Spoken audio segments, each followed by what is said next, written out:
Yung first 2 needles is boring pa. Dok, wait lang, Dok. Kinakabahan ako. So baka familiar na rin po kayo sa scene na to ng Final Destination. So sa scene na yan, gumagamit sila ng needle na kung saan yung needle na yon itutusok sa katawan mo hoping na mawala ang mga sakit. So sa mga broken-hearted, pwede ba to gumana? So sa video na to, susubukan natin kung epektibo ba talaga, ano ang basis, at kung ano ang pakiramdam pag sumasalang sa mga ganitong procedure. What the dog do? Okay lang po ba? Sige po, opo. Direkta na po, direkta na. Pwede po. Gusto niya. Pahinga muna tayo, Dok. Sige. Parang mabigat na. Gusto niyo kayo mauna? Na-relax ako. So matulog.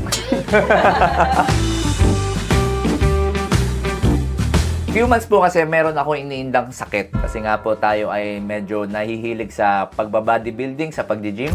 And minsan napapasobra po yung aking workout and nababawasan yung aking rest. And dahil dyan, nagkaroon po ako ng pagsakit or onting ngalay sa aking balikat at sa aking lower back. Kung naalala nyo sa dati kong videos, nag-try na rin tayo ng chiro. So, chiro practitioner naman siya and inayos niya or pina-assess ko yung aking tennis elbow. So far, wala na siya. Pero ngayon may bagong sakit tayong iniinda. Kaya naman, dahil curious din ako sa mga gantong practices as a doctor and as a content creator, naghanap tayo ng isang clinic na nag-o-offer ng ganitong service. Actually, medyo mahirap po eh. Around Metro Manila, wala po akong nakita. Pero around Bulacan, dun po tayo nakita ng clinic. Ay, good oras. Sige, Doc, saan tayo, Doc? Gusto ko lang po makita yung ano dito. Disclaimer lang po sa mga gustong sumubok ng ganitong klaseng procedure, hindi po ito kapalit ng pagpapakonsulta sa mga medical doctors. Kasi case-to-case basis po ito and hindi ito ginagawa sa iba't ibang uri ng karamdaman. So, nung nakarating na po tayo dun sa kanilang clinic, very welcoming naman po yung kanilang staff. Andun po yung mga doctors and andun po yung mga physical therapists. Meron silang dalawang sections. Yung isa is yung osteopathy. Dito ginagawa yung mga alternative forms of therapy. Ito yung mga dry needling, mga spinal manipulation. And then sa kabilang section is yung kanilang physiotherapy or physical therapy unit. And also meron din po sila ditong medical doctor. So rehab medicine specialist po yung kanilang specialista na nagjo-duty dito. Very important po yung ganitong klase ng setup kasi kapag dating po sa mga pain, sa mga rehab med na cases, lalo na yung mga kumikirot-kirot ang katawan, usually po talaga mas maganda kung multidisciplinary. Ibig sabihin, hindi lang isang specialista yung tumitingin sa inyo, pero nire-refer pa po kayo sa iba't ibang uri ng specialista. Kasi iba't ibang angulo po yung tinitingnan kung bakit sumasakit yung katawan nyo. Pwedeng baka merong nerve, merong musculoskeletal, etc. At hindi na nga pinatagal ni Doc ang aking kaba dahil sa unang procedure pa lang na gagawin daw sa akin after nung maiksing consultation. Sinabi ko nga sa kanya na may sumasakit ako sa aking balikat, sa aking lower back. Sinuggest niya sa akin na subukan ko nga yung tinatawag nilang dry needle procedure. Ano po yung mga usual yung cases, Doc? Madami po eh. Pinaka-common namin is shoulder and back, of course. Yun yung pinaka-common kasi, especially dun sa mga work from home. Yan. Mga work-related na ano. Actually, Doc, ako meron ako iniinda dito. Andito scripted Talagang sumasakit yung yung lower back ko tsaka dito sa sa balikat. Actually, nag-ano na ako, Doc, Eperison. Mga 5 days ko tinik. Nawawala naman kaso bumabalik siya. Feeling ko baka sa nag-workout po kasi. One of my favorite kasi, sa structural treatment is needling. So, favorite ko talaga si dry needling. Takot ako dyan, Doc eh. Ayan po, si dry needling. Di ba masakit yan, Doc? Actually, it's supposed to hurt. Mararamdaman mo talaga siya. Kasi ang hahanapin ko is yung mga twitching. Si osteopathy po kasi talaga, more of, wala kayong irereklamo. So, kami ang bahala to diagnose you. Yung parang will listen to your body kasi. Osteopathy po kasi, yung isa sa, principle niya is let the body heal itself. So, wala kayong tinatawag, Doc, na chief complaint? Meron pa rin. Actually, syempre, tatanong pa rin po namin kung ano yung mismo problem. Pero, tinitreat po namin yung katawan as a unit. So, hindi, for example, may nag-complain na shoulder yung problem. Hindi naman problem mismo talaga isang galing sa shoulder. Pwedeng nanggaling sa liver, we'll listen to the body, ititreat po namin kung saan siya nanggaling. And sometimes, problem sa shoulder, hindi namin ginalaw yung shoulder, pero magpo-full yan. Okay, yung first 2 needles is boring pa. Dok, wait lang, Dok. Kinakabahan ako. Ano pa lang nito, Doc? Purpose mo? Purpose niya, Doc, is actually trigger point dry needling kasi siya. So actually, muscle fiber po sila na nag-contract hindi nag-relax. So, di ba yung buong muscle bulk natin, may mga fibers po na naiiwan. And nag-accumulate po siya ng lactic acid. Actually, yun po yung mafe-feel nyo after na mabigat. Yung first two po is boring pa. Ready na? Apo. Inserting. Ayan. Ito po, meron na yan. Yun po. Na-feel nyo na po yun? Ayun pa.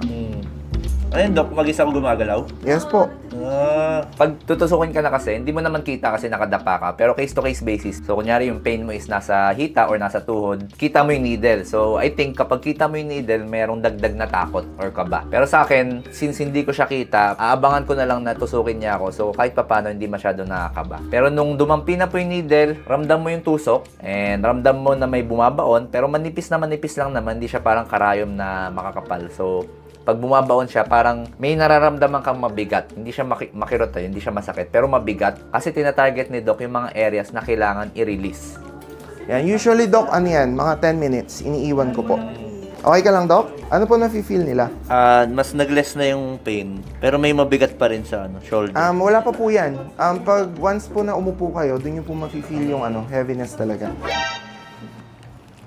Parang lang, discomfort. Siguro mga 6 to 7 out of 10. So, according na rin kay Doc, ang parang pinaka-principle nito is nire-release nga yung mga muscle na merong tension or tumitigas, hoping na mabawasan yung iniinda nating sakit. And after tanggalin yung needle, talagang immediately nagkaroon ako ng relief. So, ganun siya kabilis, nawala yung sakit and gumaan talaga yung pakiramdam ko. Very evident sa balikat, sa shoulder ko. Pero dito sa aking lower back, hindi ko masyadong naramdaman yung relief. Okay, Doc. Tanggal na po lahat. You can sit down. Pag upo nyo po, mafe-feel nyo na yung heaviness. Walang dugo no? Wala po. Dumudugo po sila from time to time, pero hindi naman po madalas. Pag ini-insert mo siya, Doc, may sobrang parang tingling sensation. Pero nung sa dito na, isa parang traps ba yun? Traps area yun? Shoulder? Yes po. Yun yung pinakamabigat eh. Yan, mabigat. Mabigat siya na, Doc. By the way lang, for clarification, itong dry needling, iba po ito sa acupuncture. Yung nakikita natin sa Final Destination na sinabi ko sa intro ng video. Sa acupuncture, parang iba yung mga points na tinatarget nila. May tinatawag silang meridian points. Dito sa dry needling, tinatarget talaga yung mga may muscle na matitigas and yung mga matataas yung tension na areas ng katawan mo.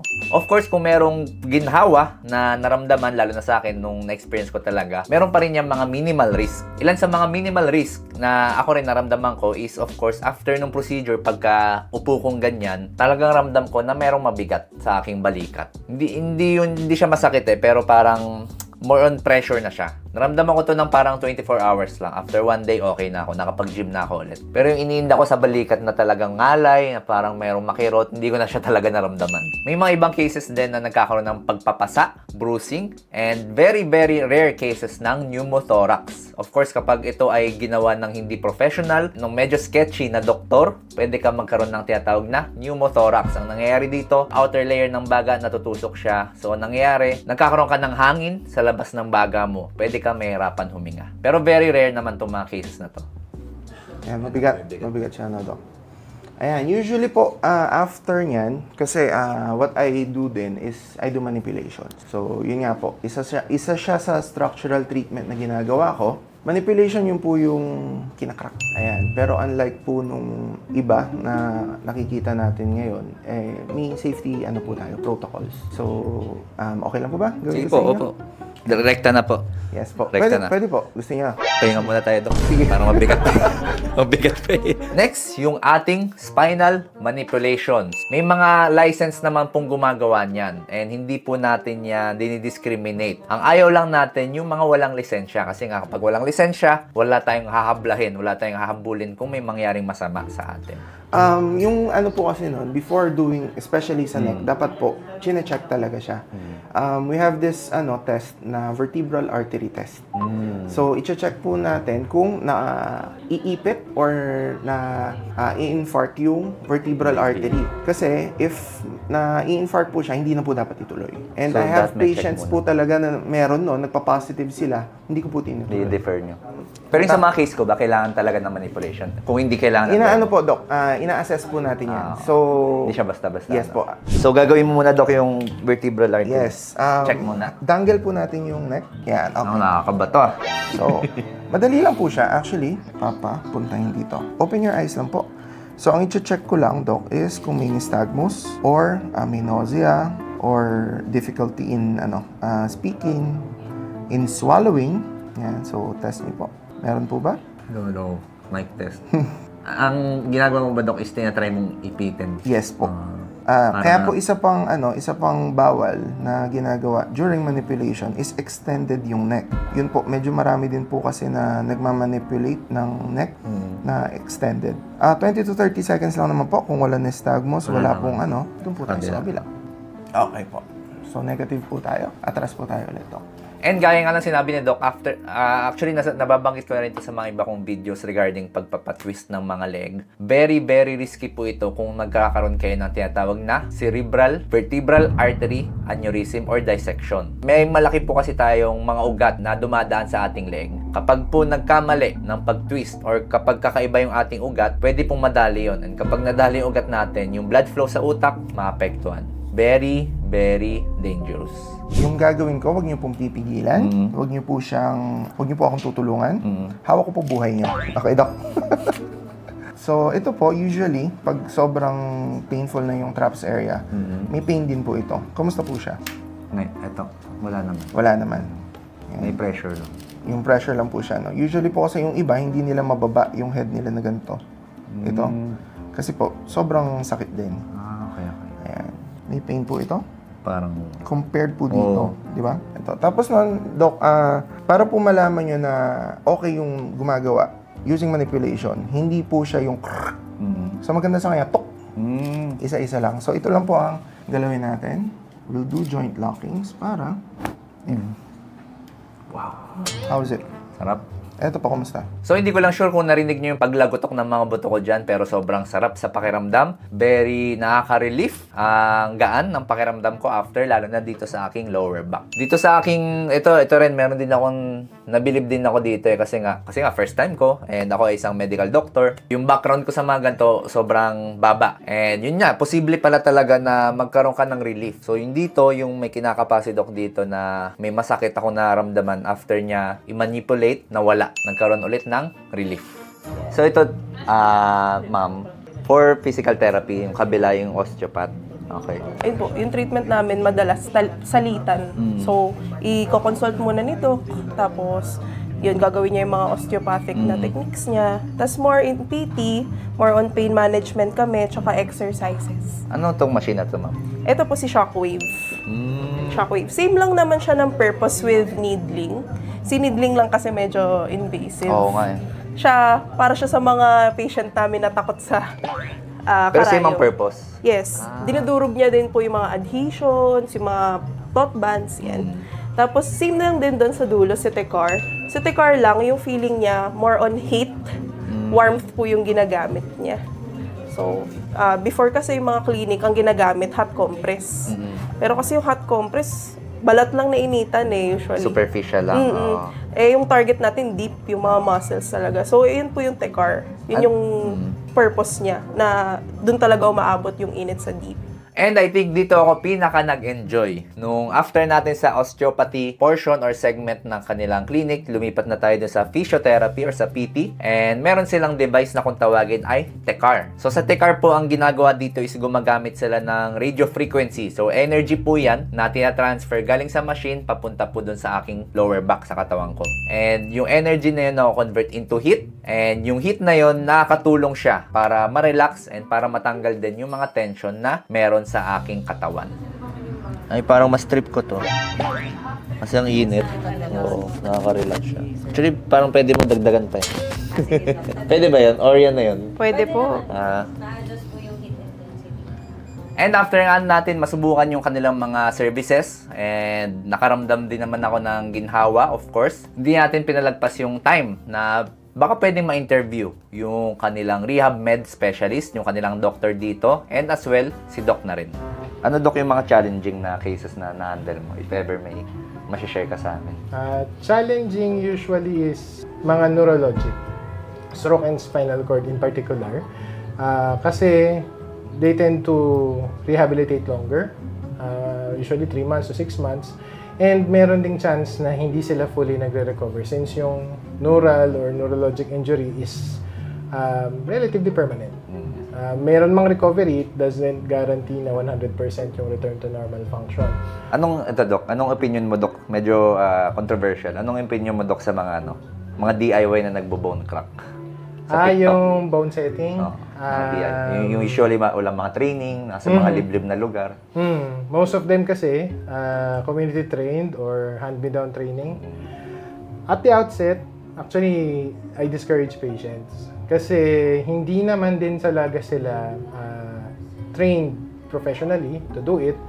Plus, wala din masyadong way of monitoring. Usually, most of them, one-stop shop. Punta ka, ayusin ko, uwi ka. So, wala nang follow-up, di ka naman nanisasabihin bumalik ka. At ang problem, pagka nagkaroon ng injuries, which is marami na akong ganong clients na na-handle, na nag-progress, nag-worsen, may bagong symptoms, hindi mo na sila mahanap. Hindi mo sila pwedeng, they won't be held accountable. Ano, Doc, yung tingin mong isa sa mga most common misconception ng patients pagdating sa mga osteopath? Ay, nako, Doc, si hilot. Madalas kami pinagkakamalang hilot. Actually, si osteopathy, pwede pa nga po siyang pagkamalan na faith healer. Kasi like yung may treatment po kasi kami na light touches lang. So, yung ibang patients, hindi iniisip nila, ano to? Ba't niloloko ba ako nito? Parang ganun po sila. Pero actually, we're listening to the body na. Tapos nun, inaayos na po namin. Or tinutulungan na po namin yung nila. So, yun po. Madalas hilot, faith healer, yan. Yan po yung mga nababato po sa amin. Yung listening to your body, Doc, parang nababanggit mo yan kanina. Paano mo yun i-describe sa patient in layman's term? Actually, mahirap po kasi siyang i-explain talaga. Kasi it's like Doc di ba tayo kaya nating ipalpate yung pulse. Pinag-aralan din po namin how to palpate yung CSR or craniosacral rhythm, yung lymphatic flow, yung fascial movement, yan po, na feel po namin. So, yun po yung listening na inaano po namin. So, pwede po siyang maging assessment tool. Pwede na yes po, pwede na siyang assessment tool. Then, habang ina-assess namin, pwede na rin namin i-treat. Part siya ng physical assessment. Yes po, ganun po siya. Kasi yung ibang patients yata hindi nasanay eh. Yun nga, medyo weird po kasi siya kung titingnan dito. Medyo weird kasi siya talaga. Kaya I think sana ang isa rin sa goal ng video nito is parang ma-normalize na may mga gantong alternative treatments. And nagulat niya ako kanina kasi meron kayong tie-up na rehab med. Yes po. So, Doc, ikaw kung tatanungin ka, ano ang opinion mo sa mga gantong uri ng services? Pwede ba namin subukan? Ano yung mga risk? Ano yung mga benefits? Of course, lagi ko naman sinasabi, yung mga gantong klase ng services, kailangan po talaga dapat lisensyado yung gagawa sa inyo. Hanapan nyo po ng lisensya, ng certificate, ng mga permit, lalo na sa DOH tsaka sa PITAC. May mga nire-require po silang mga permit and certificates dyan. Kapag meron po sila napakita, most likely, professional po sila and totoo po sila. Hindi sila yung parang tinatawag nating quack doctors. Pagdating sa dry needling, ang mga sinasabi ng studies is halo-halo. Yung iba nagsasabi sila very okay daw. Yung iba nagsasabi sila na medyo kulang or kailangan pa ng further studies. Although overall, ang sinasabi po is nakakapag-offer talaga to ng mga short-term pain reduction. Ibig sabihin, panandalian. Anong ibig sabihin nito, Doc? Kung panandalian yan, dapat po may mga regular kayong session na ginagawa. And dapat po nagpapakonsulta pa rin kayo sa mga medical doctors. So, pwedeng sa rehab med, sa sports medicine doctor, sa physical therapist. Dapat po multidisciplinary. Hindi po kaya aasa sa mga gantong uri ng mga services. And very important din po sa mga merong cancer, sa mga may bukol na malalaki na. Kung yan po yung nagsasanhi ng pagkirot ng katawan nyo, baka po hindi sapat na magpupunta kayo sa mga ganito. Pwede po kayo magpunta, magpakonsulta, mag-try ng kanilang services. Pero still, kung ang sanhi ng pagkirot ng katawan nyo ay yung bukol o yung cancer, hindi po yan mawawala hanggat hindi natitreat yung root cause. So again, dapat po napupunta pa rin sa mga espesyalista and case-to-case basis po. Hindi porket gumana sa akin, pwedeng gumana sa inyo or gumana sa kaibigan nyo, kay Mars, gagana na rin sa inyo. So overall, yung mga ganitong services po, especially ng mga osteopathy doctors, maganda po yan kasi nakakatulong po yan para makapag-offer ng ginhawa sa mga dinadala nating kirot. And nakaka-improve din po ng movement, so kahit papano natutuloy natin yung ating mga day-to-day activities, lalo na kung ito yung naglilimit sa atin. Kasi minsan pag sobrang sakit ng katawan, hindi tayo makapagtrabaho, hindi makapaggawa sa bahay, o makapag-alaga ng bata, etc. So yung mga ganitong treatment, makakatulong siya kasi nag-o-offer talaga to ng ginhawa. Pero tandaan, hindi po ito isang magic na magpupunta ka lang ng isang beses, mawawala na. Kailangan po ito samahan ng proper exercise, proper medication, tamang posture, and of course, healthy lifestyle. And syempre, sabi ko rin po kanina na hindi lahat ng kirot sa katawan ay pare-parehas. Lalo na po yung mga kirot ng mga iniwan sa ere. And lahat po ng mga services may kasamang risk po yan. So, dapat po talaga kilatisin natin mabuti yung practitioner na gagawa sa atin. And very important, iiwasan po natin mag-self-diagnose at mag-self-medicate. So, kung nag-enjoy po kayo sa video na ito and kung marami kayong natutunan, please follow my other social media accounts. And kung gusto nyo malaman ang nakakatuwa at nakakagulat na kultura ng Thailand, dito nyo po yan makikita. Once again, I'm Doc Alvin, signing out.